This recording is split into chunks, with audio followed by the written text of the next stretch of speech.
Good morning mga idol. Actually, tanghali na pala.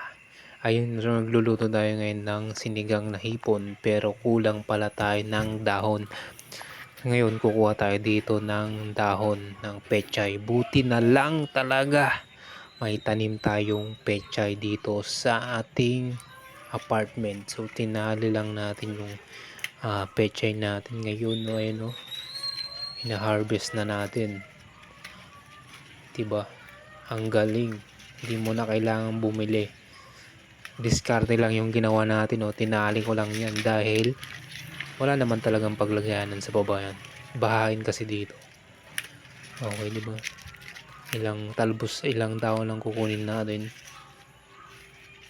May sold na tayo. Okay, di ba?